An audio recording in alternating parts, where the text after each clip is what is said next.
අද අපි හඳුන්වන ටෝකියෝ නගරය ලෝකයේ වඩාත් ජනගහන වලින් වැඩි නගර වලින් එකක්. ඉතා නවීන, ඉතා වේගවත්, ඉතා සංකීර්ණ. නමුත් මෙම නගරය එක් කාලයක සරල දීවර ගම්මානයක් පමණක් බව ඔබ දන්නවාද? එදා මෙය හැඳින්වුවේ එදෝ ලෙසයි. අද අපි මේ කතාවෙන් එදෝ නම් වූයේ ගම්මානය කොහොමද ලෝකයේ වඩාත්ම බලවත්ම නගර වලින් එකක් වූ ටෝකියෝ බවට පත් වුණේ කියලා සියවස් ගණනක ඉතිහාසයක් කරහා හෙමින් ගැඹුරු ලෙස සොයා බලන්න යනවා.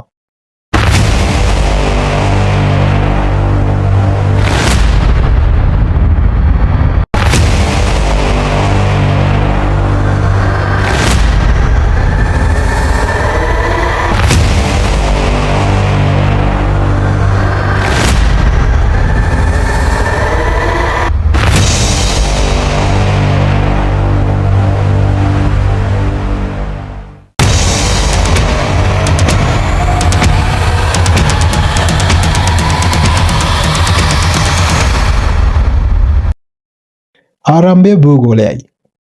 ජපානය පැසිෆික් මහා සාගරයේ පිහිටි දූපත් රාජ්‍යයක්. ඒ දූපත් අතරින් හොන්ෂු නම් දූපතේ නැගෙනහිර වෙරළ තීරයේ ටෝකියෝ බොක්ක අසල පිහිටා ඇති කන්තෝ තැන්නයි. මේ ජපානයේ වඩාත් විශාල සහ වඩාත් සාරවත් භූමි ප්‍රදේශයකි.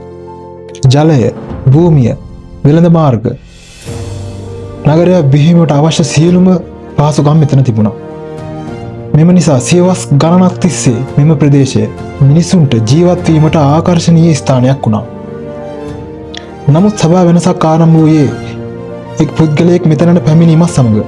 ඔහුගේ නාමය තොකුගාවා ඉයසු. 16 වෙනි සියවස් අවසානයේ ජපානයේ දීර්ඝ කාලයක් අස්ථිරත්වයෙන් පීඩාවට ලක් වූ රටක්. යුද්ධය, බලසටහන්, රාජ්‍ය පාලනය සඳහා නොනවතින ගැටුම්. මේ අවුල් මැදේ ඉයසු හෙමින් නමුත් දෘಢ ලෙස බලයට පැමිණියා. 1603 වර්ෂයේදී ඔහු ජපානයේ ෂෝගුන් ලෙස නිල වශයෙන් පත් වුණා. අධිරාජ්‍යය තවමත් කියෝතෝ නගරයේ සිටියත් සැබෑ බලය දැන් ඉයසුගේ අතට එළඹුණා. එවිට ඔහු මුහුණ දුන්නේ වැදගත් ප්‍රශ්නයකට. ජපානය කොහොමද පාලනය කළ යුත්තේ කියා. කියෝතෝ පැරණි අගනුවර, ඉතිහාසය, සම්ප්‍රදාය. නමුත් අලුත් යුගයකට එය ප්‍රමාණවත් නොවුණා. ඉයසු තෝරගත්තේ එදෝ. ඒ ඇයි? එදෝ දුරින් තිබුණත් පැරණි බල මධ්‍යස්ථාන වලින් ඈත්ව එය පාලනය, ආරක්ෂිත, උපායශීලී සැලසුම් කළ හැකි නගරයක් වුණා. ටෝකියෝ බුක්ක වෙළඳාමට දොරටුවක්. කන්තෝ තැන්න විශාල, සාරවත්, ආහාරයෙන් ස්වයංපෝෂිත විය හැකි භූමියක්. ඉයසු නගරයක් පමණක් නොදුටුවා. ඔහු දැක්කේ අනාගතයක්. එදෝ ඔහුගේ බලය සංස්කරණය කරා, සංවිධානය කරා, මධ්‍යගත කරා. මෙතනින් ෂෝගුන් ආණ්ඩුව ජපානය පාලනය කරා. නමුත් බලය තබා ගැනීමට නගරයක් පමණක් ප්‍රමාණවත් නොවුණා. ඉයසුට අවශ්‍ය වූයේ පද්ධතියක්. බලය ගන්න එක පමණක් ප්‍රමාණවත් නොවේ. බලය තබා ගන්න පද්ධතියක් අවශ්‍ය වුණා. තොකුගාවා ඉයසු එය හොඳින් තේරුම් ගත්තා. එබැවින් ඔහු ජපානය පාලනය කරේ යුද්ධයෙන් නොව, නීතියෙන්, සම්ප්‍රදායෙන්, සංවිධානයෙන්. මෙයයි ෂෝගුන්ගේ ආණ්ඩුවේ පද්ධතිය. ඉහළින් අධිරාජ්‍යය. නමුත් සැබෑ බලය ෂෝගුන්ට. ෂෝගුන්ට යටත්ව දෛමිමෝවරු එනම් ප්‍රාදේශීය ආණ්ඩුකාරවරු සිටියා. ඔවුන්ට තම ප්‍රදේශ තිබුණා. තම හමුදාවන් සිටියා. නමුත් එය භයානකයි. එක් දෛමිමෝවරයෙක්ට අතිශයින්ම බලයක් තිබුණා. යුද්ධය නැවත ආරම්භ විය හැක. ඒ නිසා ෂෝගුන් ඉතාමත් බුද්ධියෙන් නීතියක් හඳුන්වා දුන්නා. එය සංකින් කෝතයි. මෙම නීතිය අනුව දෛමිමවරු එක් අවුරුද්දක් එදෝ නගරයේ වාසය කළ යුතුයි. ඊළඟ අවුරුද්ද ඔවුන්ගේ ප්‍රාදේශීය නගරේ. නමුත් එතනින් නැවතුනේ නැහැ. ඔවුන්ගේ පවුල් සෑම විටම එදෝ නගරයේ තැබිය යුතු වුණා. මෙය ඇත්තටම නීතිමය අත්අඩංගුවක්. දෛමිමවරු ෂෝගුන්ට විරුද්ධ වුණොත් ඔවුන්ගේ පවුල් අනතුරටපත් වෙනවා. එබැවින් බලය සමතුලිත වුණා. නමුත් මෙම නීතිය තවත් එක් විශාල ප්‍රතිඵලයක් ගෙනාවා. දෛමිමවරු, සමුරායිවරු, සේවකයන්, වෙළෙන්දෝ, මහල් මාර්ග, වෙළඳසැල්, නවාතැන් එදෝ දිනෙන් දින විශාල වුණා. 17 වන සියවස අවසානය වන විට එදෝ නගරය ලෝකයේ වඩාත්ම ජනගහනයෙන් වැඩි නගරවලින් එකක් වුණා. යුරෝපයේ ලන්ඩන් පැරිස් ඒවට වඩා එදෝ විශාල වුණා. නමුත් මෙතරම් විශාල නගරයක් පවත්වාගෙන යාම ඉතාමත් අභියෝගයක් වුණා. එය ගිනි, වසංගත, ආහාර හිඟ විශාල නගරයක්, විශාල බලයක්. නමුත් විශාල අවදානමක් ඒ සමග එළඹෙනවා. එදෝ නගරය ගොඩනැගිලි වලින් පිරුණු නගරයක්. බහුතරයක මැටි, ලී, කඩදාසි. එය ගිනි සඳහා අතිශය අවදානම්. එදෝ නගරයේ ජනතාව එක් වාක්‍යයකින් නගරය හඳුන්වනවා. ගිනි නගරය. 17 වන සියවසේදී එදෝ නගරය සිය ගණන් ගිනි වලින් අත්විඳා. එවැනි ගිනි වලින් වඩාත්ම භයානක එක 1657 වර්ෂයේදී සිදු මහා ගින්න. මෙය මේරෙකි මහා ගින්න ලෙස හඳුන්වනවා. දින 3ක් නගරය දහනෙන් ගිනි ගත්තා. ලක්ෂ ගණන් නිවාස නැති වුණා. දහස් ගණන් ජීවිත අහිමි වුණා. එදෝ සම්පූර්ණයෙන්ම විනාශ වුණා වගේ පෙනුණා. නමුත් මේ එදෝ නගරයේ අවසානය නොවේ. මේ නව ආරම්භයක්. ෂෝගුන් ආණ්ඩුව තීරණයක් ගත්තා. නගරය නැවත ගොඩනගනවා. නමුත් පැරණි ආකාරයට නෙමෙයි. මාර්ග විශාල කරා. ගිනි නැවත පැතිරෙන බාධා කරන හිස් භූමි සැලසුම් කරා. මාලිගා, මහල්, ප්‍රධාන ගොඩනැගිලි ඒවා අලුත් සැලසුම් වලින් නැවත නැගිටියා. එදෝ ජනතාව ආශ්චර්යජනකයි. ඔවුන් ගිනියම් වුණා, විනාශ වුණා. නමුත් නැවත නැගිටියා. එදෝ නගරය විනාශයෙන් බලවත් වුණා. ගිනි, විනාශ, නැවත නැගිටීම. එදෝ නගරය ජීවත් වුණේ ගොඩනැගිලි වලින් පමණක් නෙමෙයි. ඒ ජීවත් වුණේ මිනිසුන්ගෙන්. දෛනික ජීවිතයෙන්, සංස්කෘතියෙන්, විනෝදාංශයෙන්. එදෝ නගරයේ වීදි හඬින් පිරුණා. වෙළෙන්දෝ තම භාණ්ඩ අලෙවි කළා. ශිල්පී තම කුසලතා පෙන්නුවා. ආහාර සුවඳ වීදි පුරා පැතිරුණා.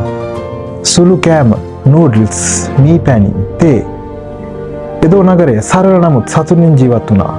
රාත්‍රිය එදෝ නගරය නව මුහුණක් ගත්තා. ලාම්පු ආලෝකය, පහන්, වර්ණ. එවිට වේදිකාවට පැමිණියේ කලා, කබකි නාට්‍ය, ශක්තිමත් චලන, දැඩි හැඟීම්, විශාල ඇඳුම්. කබුකි සාමාන්‍ය ජනතාවට අයත් කලාවක් වුණා. එය එදෝ නගරයේ හදවත වුණා. චිත්‍ර, කවි, කතාවන්, උකියෝ ඒ චිත්‍ර දෛනික ජීවිතයේ සදාකාලික කලා. සමුරයිවරු, වෙළෙන්දෝ, කාන්තාවන්, ළමුන් එදෝ ජීවිත කලා ලෙස රැකගත්තා. මෙම සංස්කෘතිය එදෝ නගරයට ආත්මයක් දුන්නා. බලය පමණක් නෙමෙයි, ගිනි පමණක් නොවේ. එදෝ ජීවත් වුණේ මිනිසුන්ගේ හිනාවෙන්, කතාවෙන්, සිහිනෙන්. සියවස් 2කට වැඩි කාලයක් එදෝ ජපානය පාලනය කළා.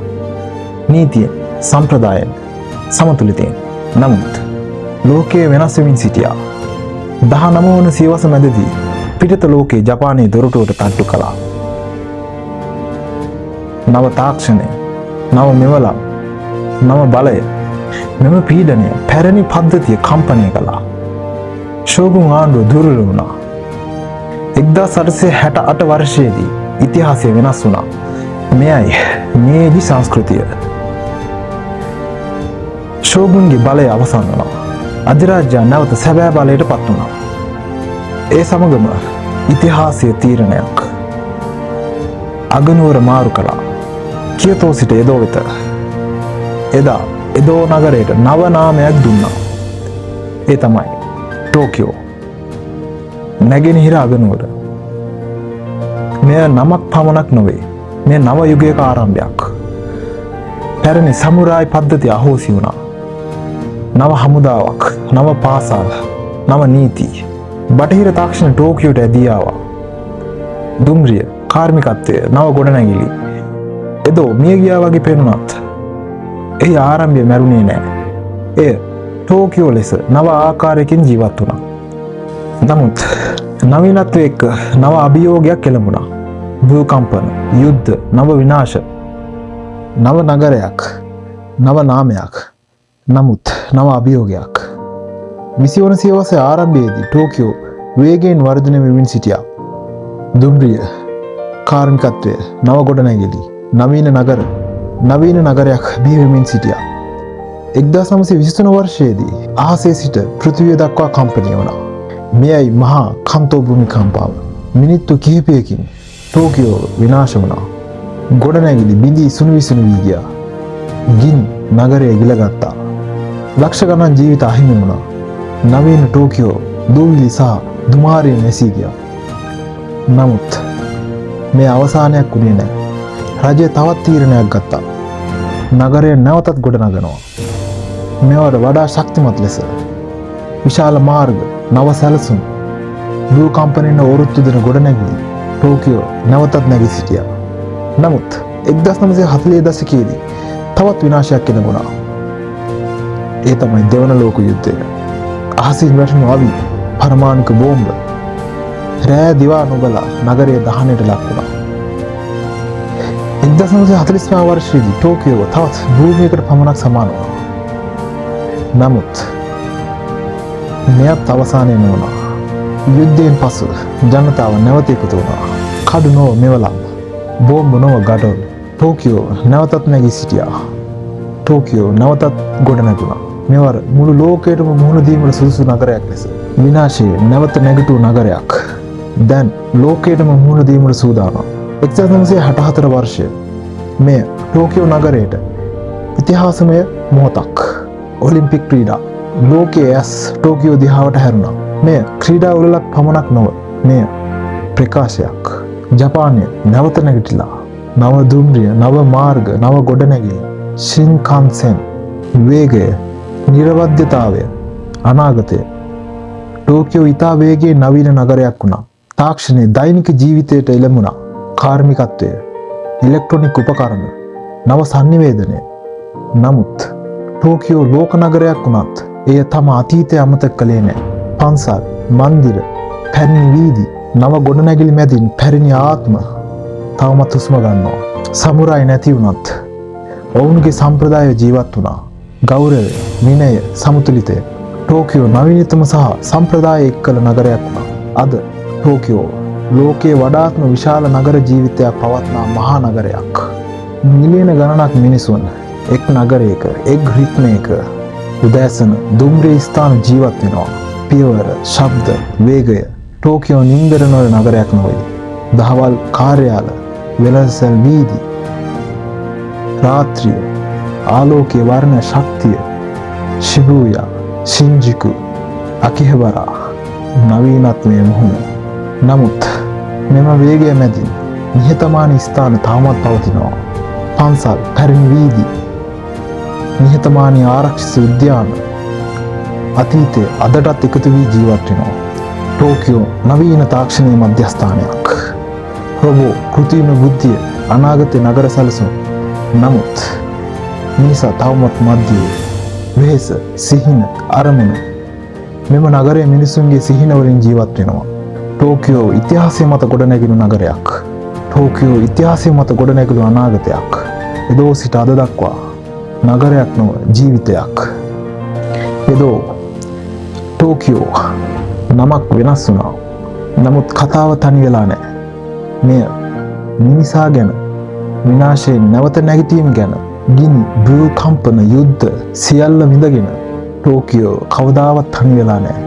එදෝ යුගයේ සරල දීවර ගම්මානයක් වූ මෙම ස්ථානය අද ලෝකයේ වඩාත්ම බලවත් නගරවලින් එකක්. නමුත් මෙම බලය ගොඩනැගිලි වලින් නොව, තාක්ෂණයෙන් පමණක් නොව, මෙම බලය මිනිසුන්ගෙන් දිනපතා උදෑසන නැගිටින කාර්යාලයට යන සාමාන්‍ය මිනිසා, සිහින විදින තරුණයා, සම්ප්‍රදාය රැකගත් වැඩිහිටියා. මෙයයි ටෝකියෝවේ සැබෑ ශක්තිය. අතීතය අමතක නොකර අනාගතයට මුහුණ දෙන නගරයක්. වේගය සහ නිහතමානීත්වය, නවීනත්වය සහ සම්ප්‍රදාය, මෙය දෙකම එක් කරගත් දුර්ලභ සංයෝගයක්. එදෝ සිට ටෝකියෝ දක්වා මෙම නගරයක ගමනක් නොව ලෝකය වෙනස් වෙයි, නගර විනාශ වෙයි. නමුත් නැවත නැගිටීමේ ශක්තියක් නම් ඕනෑම ස්ථානයක් නැවත ලෝකය වෙනස් කළ හැක. මෙයයි ටෝකියෝ ලොවට දුන් පණිවිඩය.